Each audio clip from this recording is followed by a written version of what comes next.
Welcome to Lifestyle Solopreneur, the community for entrepreneurs who put lifestyle first. Join your host Flavia Barris as she interviews successful lifestyle solopreneurs and shares ideas to help you find the perfect balance between lifestyle, business, and self. Flavia is an attorney, marketing expert, and founder of several online academies. She's been featured in major media, including BBC World News, The Wall Street Journal, The New York Post, ESPN Television, and more. Join us for this episode of Lifestyle Solopreneur. Hey, Lifestyle Solopreneurs. Today we get to speak with Chris Long. His journey is one of grit and vision.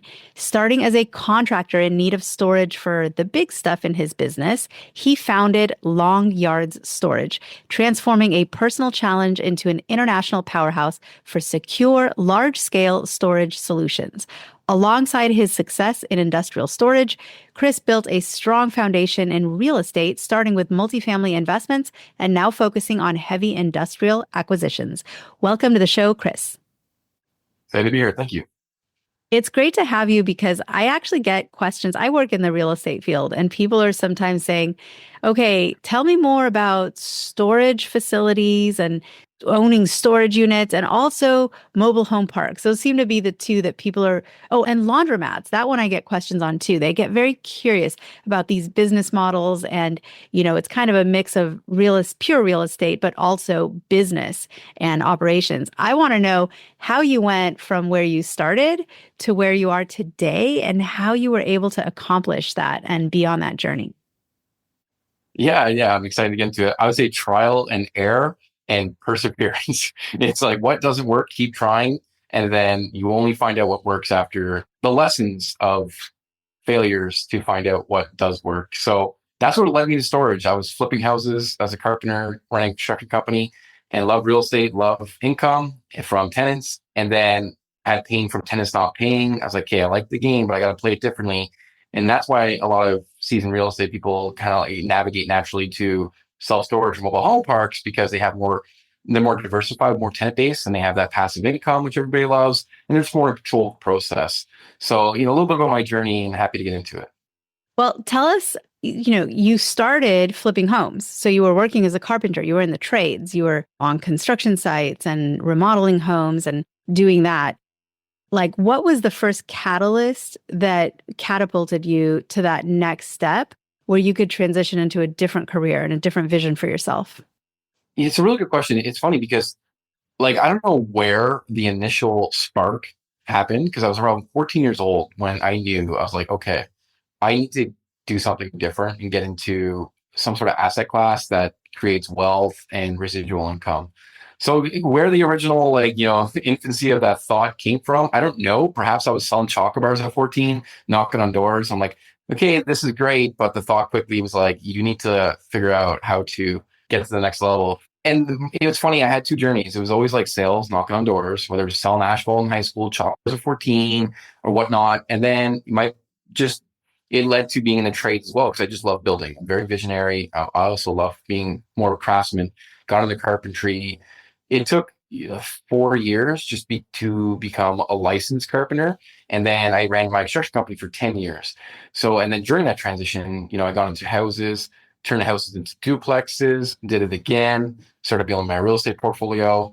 And that's how it started. I don't know what the initial bug was, but I had that itch to get that passive income and I wasn't going to stop till I had it.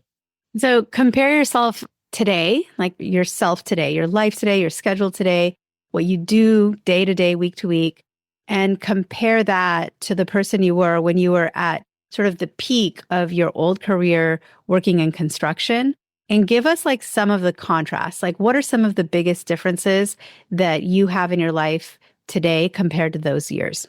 That's such a great question. And I try to reflect because there's so many lessons I've learned from the past. And being a general contractor, growing your company, you learn so much. And sometimes you learn the wrong way or the hard way, but you're too in it to zoom out to see it. So hindsight's 2020. Now that I've zoomed out, I can, with clarity, kind of digest those lessons. And, at that age, I was 25 and I had 10 jobs, 14 employees, and then we had a lot going on. It was just you're putting out fires all the time. So I learned a lot about delegation, building systems and processes. So now, I have this foundational skill set that allows me to grow in a more methodical approach. Now, what did change a lot is, the virtual world compared to construction. Like, construction is very satisfying because you see everything happen so fast. Where here, I'm building like digital assets and everything, with your team is like on computer. So that lifestyle change is very different. But seeing the rewards and seeing it all come together is still a roadmap and a path that I take a lot of pride and joy in. So the contrast is a lot different, but a lot still the same. It's just you take the lessons with you and you stack them all on top of each other. And I'm building more of a brick house now than, the three little piggies and kind of having made out of straw for the first one or two because I've learned a lot. So as long as you're moving forward and you're taking the lessons with you, then you just build a stronger foundation. And that'd be the contrast I'd say I have now. So tell us about Longyards Storage. If you were to describe your company and sort of what it does, how it works, do you have competitors? Are you sort of kind of alone in your region? Tell us a little bit about the company. I'm very curious. I love learning because I think companies, it's kind of like asking someone about your kids, like, oh, what sports do your kids play? It's, you're like, hey, tell me about your company. I'm so into entrepreneurship and I love the world of business that for me, that's always fun. Yeah, yeah. So Longyards, we're a completely vertically integrated real estate and business acquisition company. So what we do is like self-storage. Now, for listeners, like what's Longyards? We're not your traditional brick and mortar, four walls on a roof storage facility. We're very similar, except it's storage yards. Okay, so picture 5 to 10 acre property. Instead of units, you drive down this road, and on the sides, it's fenced in yards with a gate, with cameras and lights, and a keypad. And it's all the same thing, except it's a yard. And these yards are for contractors. So that's basically what we do. We provide this service. And then we ask, is there much competition? The answer is not right now. I don't see it. And we're not seeing it because it's still extremely difficult. The asset class we're going after is extremely hard to get. It's very pricey. It's very scarce. And we have to really creative on how we solve this problem, which I love doing something very creative. But we do have 4 locations. We do have more on the way. And this is all I do. So excited to dive into it. But yeah, we do the acquisition, the construction, the marketing, the lease up, the management. We're pretty much A to Z, and I love it. So how does it work with security? Because I'm picturing sort of like when you're there, you can see other people's stuff too. At least like in a traditional self-storage for like household goods, people have their roll-up doors or whatever, and they close the door and the person in the storage unit next to them doesn't necessarily see what they've got in there, which is why there's that TV show. Oh, what's it called? It's the one where like there's abandoned storage units and then people go and like buy them at auction, but it's always like a surprise. Like you might open it and there's like just like one old piano that's falling apart in there, or you open it and it's like full of gold. But in this case, it's all kind of open to other people seeing the pile of materials, or how does security work? Yeah. So first of all, my philosophy as the founder of Longyards is out of sight, out of mind, right? So most of what people think when they're thinking of like a storage yard or industrial, it's just more like rugged, which in a lot of cases it is, but that's not what we do. So we have nice landscaping in the front. So immediately your first impression is you can't even tell. And then you have fabric around each of the yards. So you want to, again, be out of sight, out of mind. So in your yard, you have your own fully fenced in yard with fabric around it. So you do have a high element of privacy between you and your neighbors. That's the first element of security. The second one is obviously you have your gate. No one's getting in and out of the property unless they have access like a traditional self-storage facility. The other layer is we have cameras everywhere, and that's being closely monitored. The fourth, which is the biggest thing, and this is actually a good problem, is I got people leaving their gates open all the time because they're just coming in and out, and we're like, hey, remember to close your gate. But they just have so much trust for the facility because it's so active. There's people coming and going, and with that kind of community activity, everyone just has such a sense of trust with the facility. So there's a lot of layers of security that are stacked on top of each other just to create that comfort. And you're putting your equipment in goods, you want to know it's secure, and I think we did a good job kind of putting that into a nice little warm bundle. Amazing. So what is your lifestyle like? How many hours a week or a month do you have to put into this business? Because I know you do other things as well. So let's just focus on this particular business first, and then kind of go into how do you spend your free time? I always love to just hear from other entrepreneurs on how they're managing their time, because that's our most valuable resource. That's the one you can't really replace. The minutes tick by and they're gone forever. So I always love to know, how do you stay sane? Because we live in a world where we are constantly being pulled in different directions. There's notifications pinging and going off on our phones and everywhere else. And so tell us a little bit about your secret sauce for staying balanced. Yeah, so I feel like it's a hard thing. Like, where is balance? And I'd be lying to you at this point in my journey if I said I had a perfect balance, because I'm so mission and focus driven that I'm in a season of my business right now where like it is go, go, go. The good news is that, me as kind of a father and, I'm a girl dad, I got three daughters. It was like, how do I provide the comfort for those I love first? And then I'm kind of like last on the list. So like my wife's a stay-at-home mom. She doesn't have to work anymore. My daughters, they're homeschooled. So like I wake up and my family is in a beautiful home, a beautiful environment, and I'm doing something I love. So immediately I've checked the boxes of priorities of just self lifestyle gratification. And now, like, because I'm doing something I love, it's never really work. I want to work.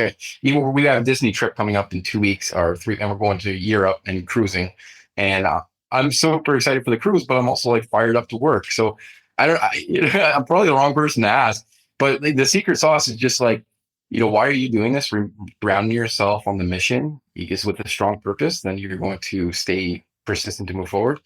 But it's also, who are you doing it for and why? And I guess that's my secret sauce. I mean, I'm still active. I go to the gym. I do boxing.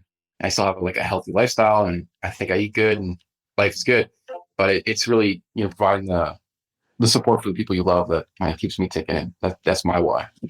What's your message for other entrepreneurs, solopreneurs, aspiring solopreneurs, people who might still be stuck at their job and just are looking for what's that next thing for them?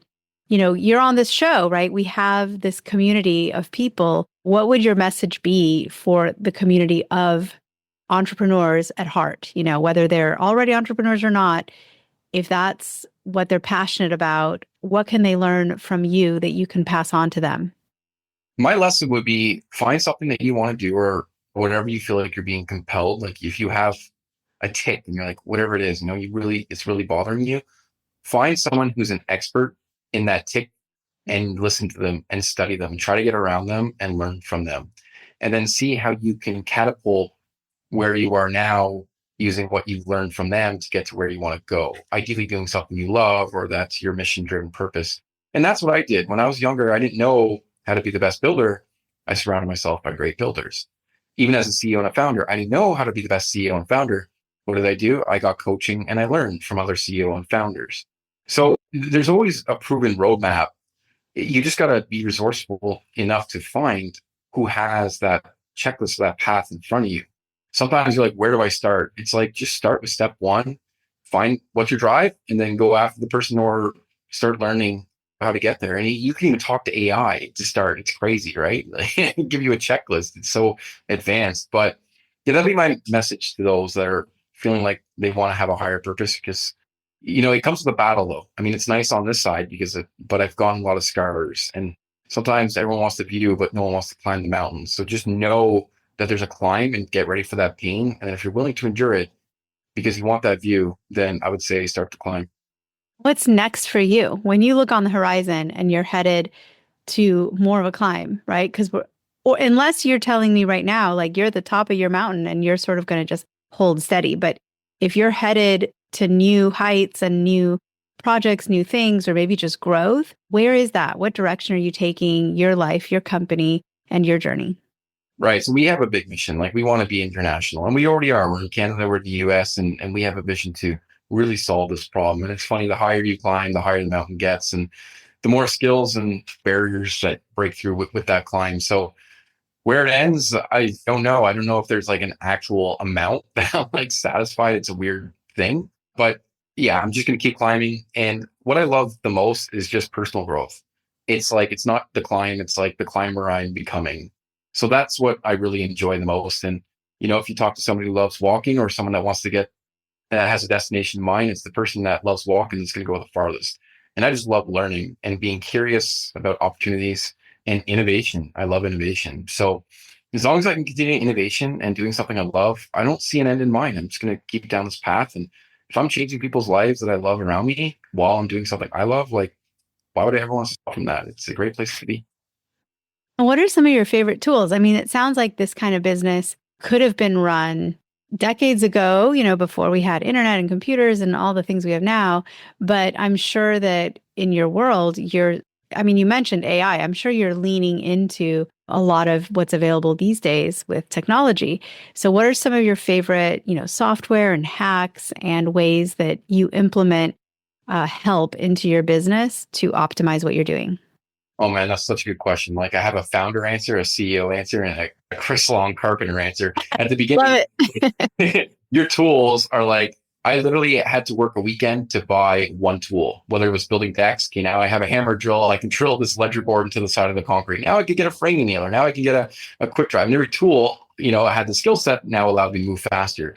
And as crazy it is, like now I filled up my entire driveway with tools back then just to do like three jobs at once. Now, nowadays my tool's a laptop, but it's like there's so much information. It's like, what tools do you actually know what to use? So the biggest thing is actually clarity with your vision and your mission. And then your tools and your systems and processes come after the mission and vision. And then you're able to stack the people and the talent into the system to then get to the mission that you're on. And that defines what tools you should be using and looking at. Because we're vertically integrated, we are like across the board. So we're not just like a one size fits all. We have to find specific management tools, and we have to find different tools for our tech stack, whether it be for CRM or, lead nurturing, even for marketing. So yeah, but the biggest thing that recently is a big breakthrough was a tool that I actually built. So this is more like a bit of a system transition, but we used to use we use EOS, Entrepreneur Operating System. And then I actually built my own tool called the Longyards operating system because we found a few holes in the EOS system. And this allows all of our team in like a semantic tree style visual roadmap to be like, okay, this is where I am in the company. This is where we're going. This is who is in charge of the operations. These are the KPIs. This is the roadmap, the storming. And that's that's the CEO, Chris Long. It's like these tools, it needs, especially in a virtual digital world, you need clarity with your team. And so everyone to be rolling consistently in the right area, including like urgencies and delegation systems. So yeah, the tools now are different than what they were, but hopefully that wasn't like too of an overwhelming answer. But it's building transparent tools and systems for people to be going in the right direction. And I can get into what we're using now, but that's basically what we're doing. Amazing. And how big of a team do you need to do something like running one of these storage facilities? That's the funny thing. Like building one is much different than building the machine to build many. So when you're building one, like you need one part-time employee, which is great, right? It's just like laundromat for land for anyone listening.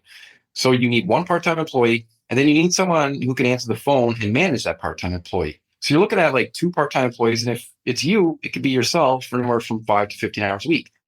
And like my first location made me a multimillionaire and enough cash flow to literally go from Canada to living in a nice, beautiful home, kids financial, life is good, 40 grand a month, working 5 hours a week with one location. That's basically what we're able to help people achieve, and by giving them the roadmap and the tools to build. So yeah, that's the answer. And for people listening who are inspired by your story and actually, because you should always, I think, go into business doing something where you have some kind of natural affinity. Like obviously you were in the construction world. You knew contractors, that was your world and you felt comfortable there. And so you sort of took it to a new level, but you're still, I'm sure it didn't feel like alien territory and it felt very comfortable. So if someone's listening going, wow, I mean, that sounds like the business model for me as well. What would you recommend to someone who wants to get started doing what you do and sort of follow in your footsteps? Where would they go next? What would be their first step after listening to this show? Yeah. So what I would say is, again, like find someone who's gone through it. Like for me, the first location took 3 years. You got to go through so many like red tape. The second location took another 3 years. The third location took 3 months. The fourth location we're going to have done in 8 weeks.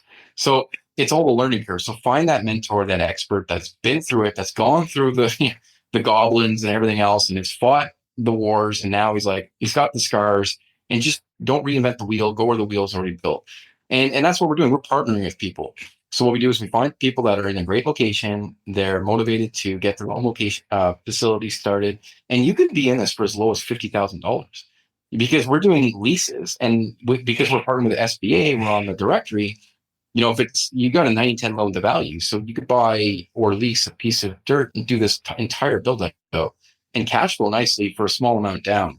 So, and we do that through a go long or go home. So if people want to learn more, we just like, look, it's $5,000. We give you 14 days, give these tools, teach you the process because we want to educate you. If you don't like it, 100% money back. Here's your $5,000. You just don't compete, right? This is non-compete. But that's basically it. So I would say, whatever path you're on, and for us, that's what we do. Because we have a big mission and we need people. We need people and talent to help us achieve that mission internationally. So that's how we're doing it. We're finding people that want to work with us.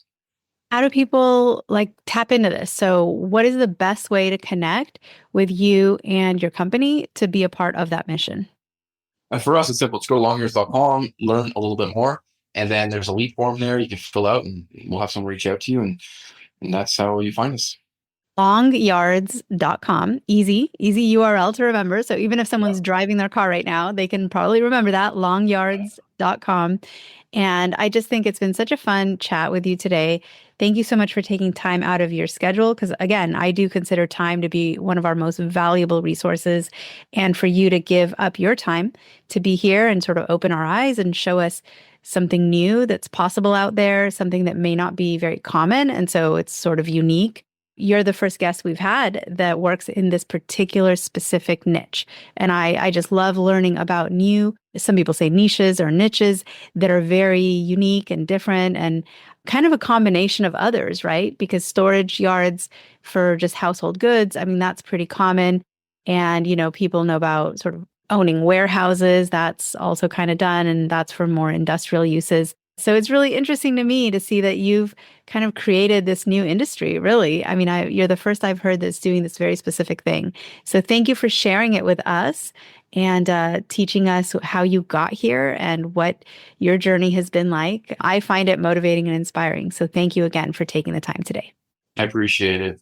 Thanks for having me as a guest. Hey everyone, thank you so much for joining us, and I hope you enjoyed the show.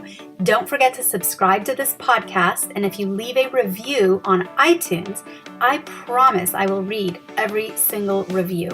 If you know someone who makes a full-time living from part-time work, and maybe this is you, please visit lifestylesolopreneur.com to nominate a guest or to nominate yourself. Because remember this, money doesn't buy happiness. But money in the hands of a happy person, there is no greater tool. Today's episode was brought to you by the Get Shift Done program. It's a lifestyle-changing online class to help you define your business and lifestyle ambitions and to set goals in a way you've never experienced before. This class will 10x your daily productivity with methods that will blow your mind. And if you use a coupon code podcast, the class tuition is 99% off. Visit GetShiftDone.com to enroll today.